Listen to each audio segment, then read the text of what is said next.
I had never felt so small in my own relationship until that evening. Sitting across from Jason at our favorite Italian restaurant, when he looked me dead in the eye and said, "Medical school is too complex for your female brain."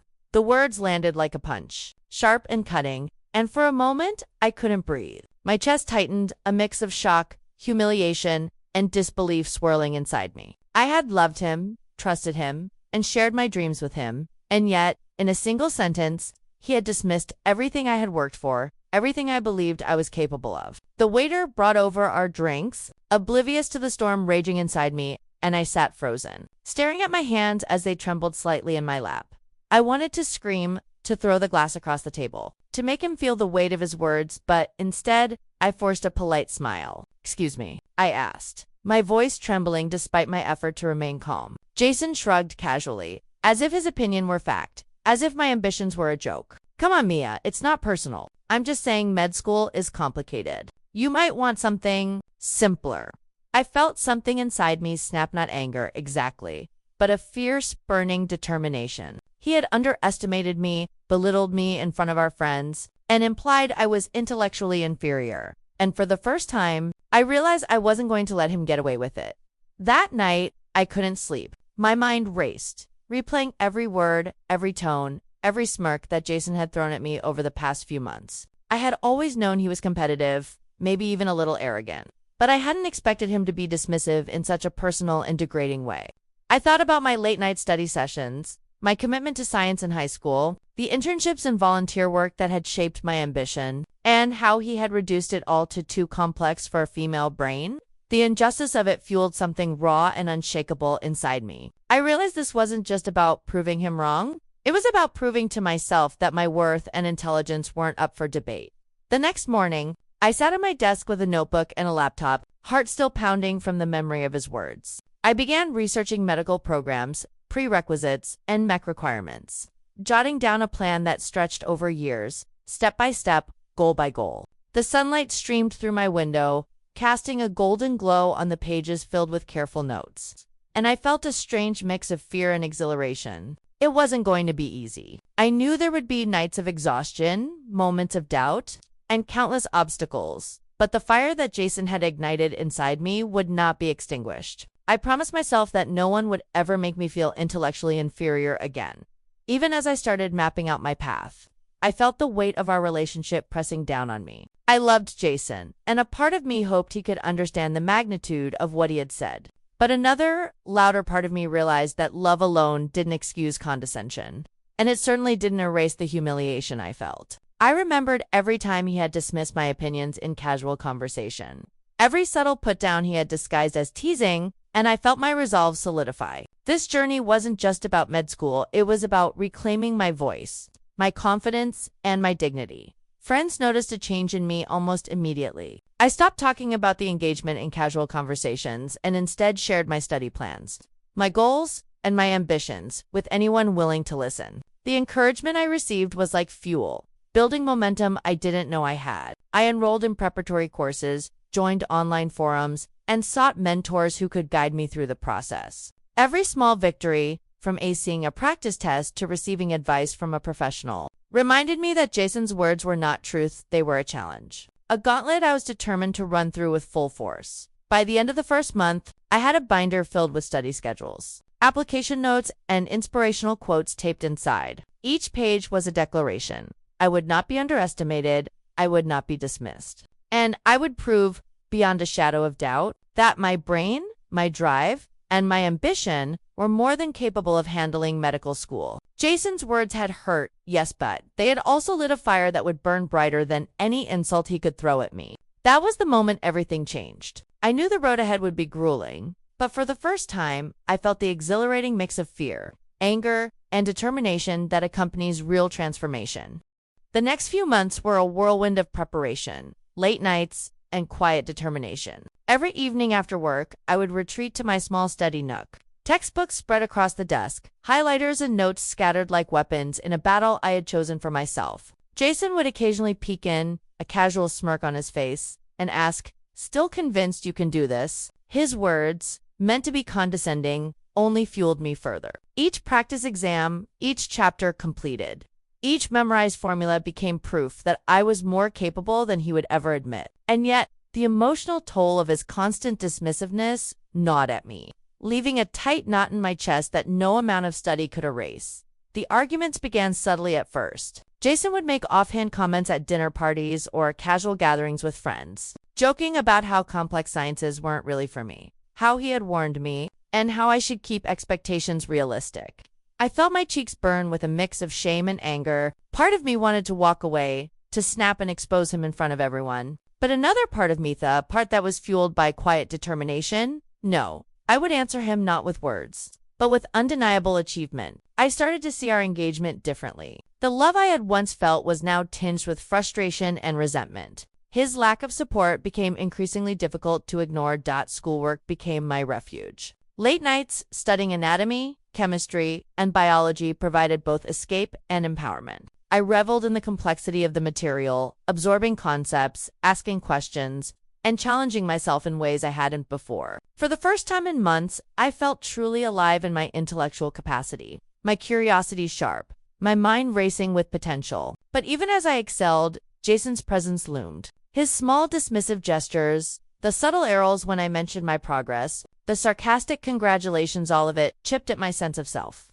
forcing me to prove not just to him, but to myself, that I was fully capable. The strain on our relationship became impossible to ignore. Every discussion about my future escalated into tension. When I tried to share excitement about passing practice tests or receiving encouragement from mentors, Jason would undermine me, suggesting I was overestimating my abilities or getting ahead of myself.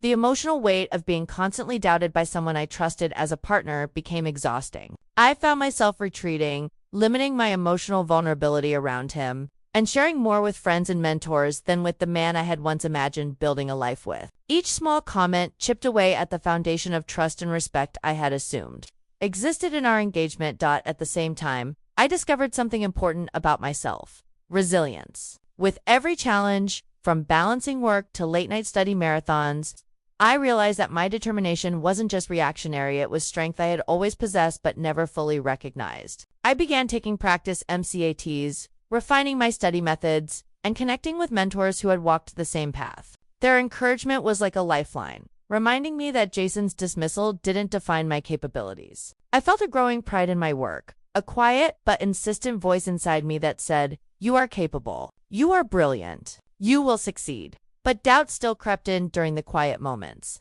Lying in bed at night, I would replay his words, feel the sting of his smirk, and question if I had misjudged him or myself.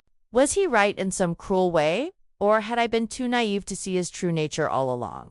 The uncertainty gnawed at me, but it also forced me to develop focus and discipline. Each morning, I awoke determined to prove to myself first, and to Jason second, that intelligence, ambition, and capability were not defined by someone else's prejudice. By the end of the semester, I had completed a rigorous set of preparatory courses, scored in the top percentile on practice exams, and built a network of mentors who believed in my potential. The fire that Jason had ignited within me was now a roaring blaze. I had transformed my hurt into motivation, my frustration into achievement, and my doubt into action. And though our relationship continued to strain under the weight of his dismissiveness, I knew, deep down, that I was on a path to proving not just his words wrong, but my own strength undeniable.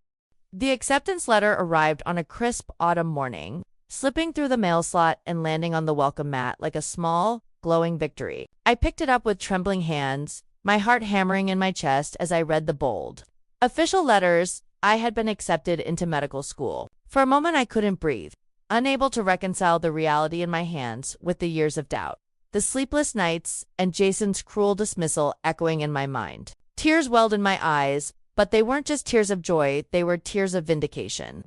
Proof that every ounce of effort, every late-night study session, every second of believing in myself had paid off.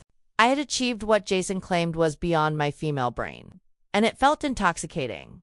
When I finally saw Jason that evening, I could barely contain the mixture of emotions swirling inside me. My hands shook as I held the acceptance packet, and my chest tightened with a cocktail of anger, pride, and disbelief. I placed the letter in front of him on the kitchen table, careful to watch his reaction. He raised an eyebrow, trying to mask surprise with a casual tone, but I could see the flash of something deeper in his eyes: shock. a flicker of insecurity, and perhaps even fear. "Mia, you got in?" he asked, trying to keep his voice steady. I nodded slowly, the smallest trace of a smile tugging at my lips, and said, "Yes, Jason, I got in. And yes, I'm going to succeed, despite what you said." The weight of years of belittlement and doubt pressed against me as I recounted the path I had taken: late nights, tutoring, mentorship, and the countless sacrifices I had made to reach this moment. I saw him squirm as I laid bare the relentless dedication that had led to this achievement. The tables had turned, and the dynamic that had once left me feeling small and incapable was now shattered. I felt an overwhelming sense of empowerment as I realized that my success was entirely my own. It didn't require his approval or validation. Every ounce of pride I felt was grounded in effort, skill, and perseverance.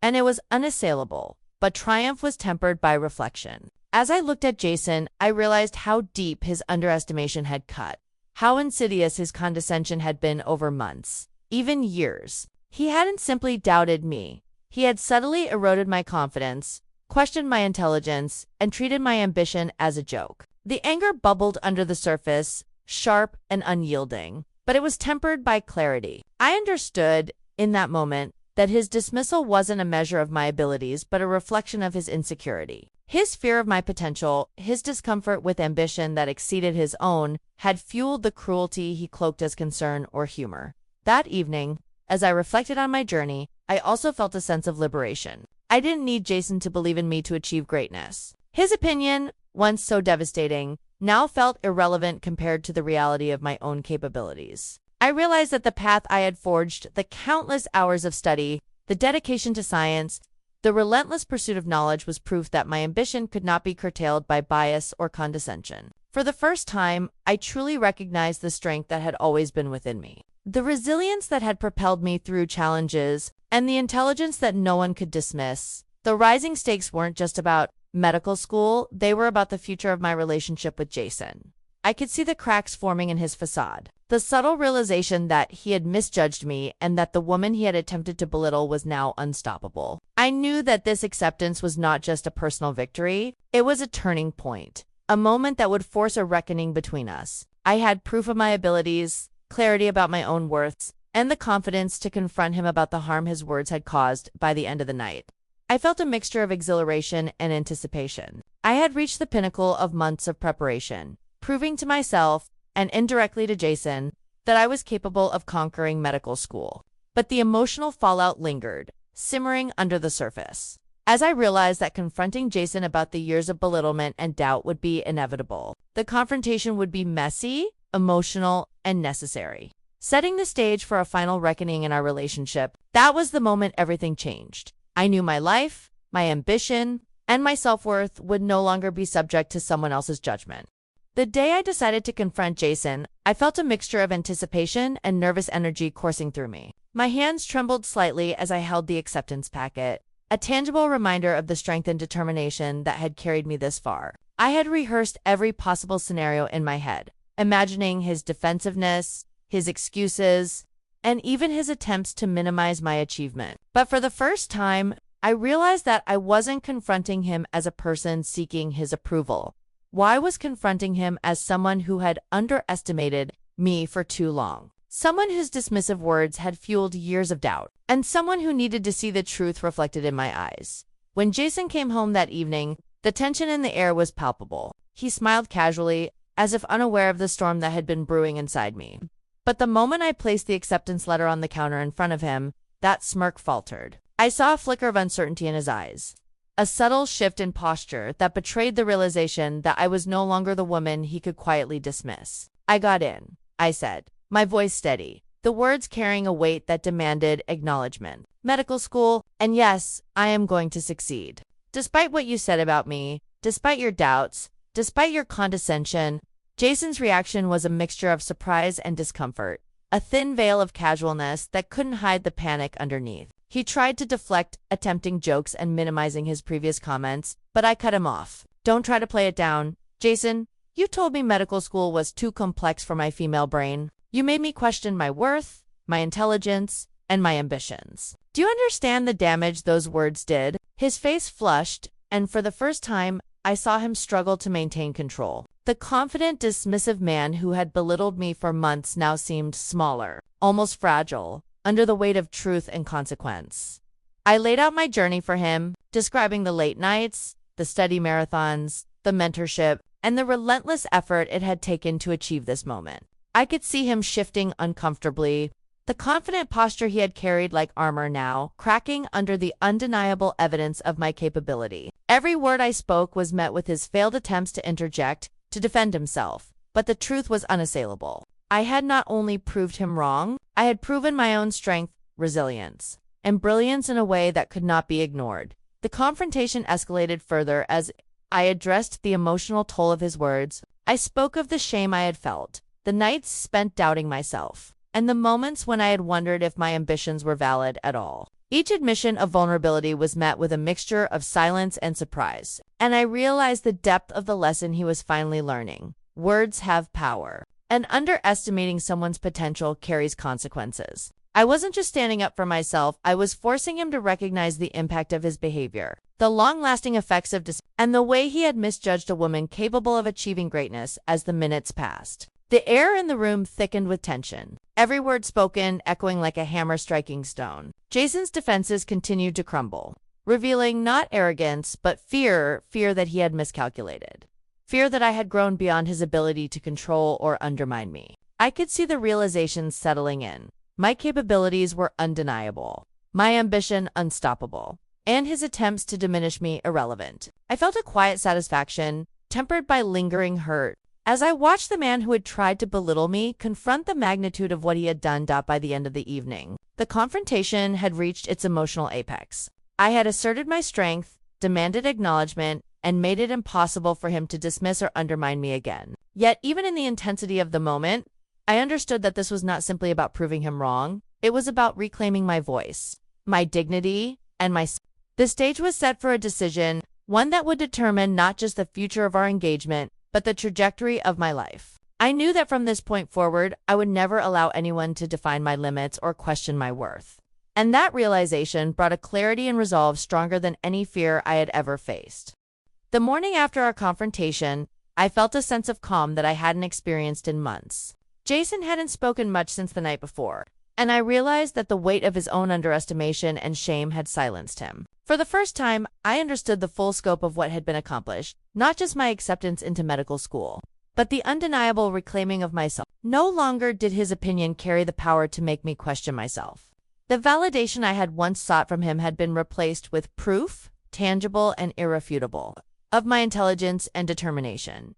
I began to notice changes immediately. Friends, mentors, and even distant relatives congratulated me, their admiration genuine, their words reinforcing the reality of my accomplishment. Each message, each call, each acknowledgement felt like a small but meaningful affirmation of my capability. Jason, in contrast, became quieter, smaller, as if realizing that his dismissive commentary had backfired. The very person who had attempted to diminish me now faced the uncomfortable truth that I had not only met the challenge he claimed was beyond me, but had exceeded expectations in ways he hadn't anticipated. It was satisfying, but not vindictive. I felt more liberated than victorious. Over the next weeks, I immersed myself in the rigor of preparation for medical school, channeling energy, focus, and attention into the work that had become my sanctuary. Each chapter I mastered, each practice test I aced, became proof that Jason's words were irrelevant to my potential. I realized that my journey wasn't just about proving him wrong. It was about embracing my own capabilities fully, without the shadow of his doubt looming over me. The humiliation he had caused became fuel, transforming pain into achievement. And every step forward reinforced that my ambition was mine alone, untouchable and undeniable. Eventually, the reckoning in our relationship became unavoidable. Jason tried to engage me in conversation, to apologize vaguely, to repair the damage, but I saw the pattern too clearly now. I could no longer ignore the subtle condescension that had defined so much of our engagement. The words he had spoken, the doubts he had sown, and the control he had attempted to exert could not be erased by a hurried apology. I realized, painfully but clearly, that our paths were diverging. My growth, my accomplishments, and my newfound confidence demanded respect, not mere acknowledgement, and he was incapable of giving it. The decision to end the engagement was one of the hardest choices I've ever made. Yet it was also the most empowering. I confronted Jason gently but firmly, explaining that my success and independence were non-negotiable and that our relationship had been undermined by his inability to see my worth. I watched as shock and disbelief flickered across his face, but there was no fear, no doubt on my side, unlike clarity. For the first time, I was entirely accountable to myself, entirely in control of my own narrative, and entirely free from the shadow of someone who had sought to limit me. The finality of the moment was both painful and liberating, a mix of grief for lost affection and exhilaration for reclaimed freedom. Months later, standing on the threshold of medical school, I reflected on the journey that had brought me here. Every late night, every tear, every moment of self-doubt had been worth it. The challenge Jason had mocked became my proving ground, and I had surpassed every expectation he had set or attempted to set for me. I felt a deep sense of pride, not just in my intellect, but in my resilience, my courage, and my ability to confront both personal and emotional obstacles head-on. The fire that had been sparked by his dismissive words had burned away fear and self-doubt, leaving only determination and strength in its place. In the quiet moments, I sometimes imagined Jason reflecting on his own behavior, the arrogance and bias that had cost him a partnership with someone extraordinary, but I didn't dwell on it. Karma, I realized, wasn't about revenge, it was about living fully, proving one's worth, and refusing to be diminished by someone else's insecurities. I had done that, and in doing so, I had discovered the most important truth. My intelligence, ambition, and potential were mine, unapologetic and unstoppable. And that realization, more than any acceptance letter, more than any milestone, was my ultimate victory.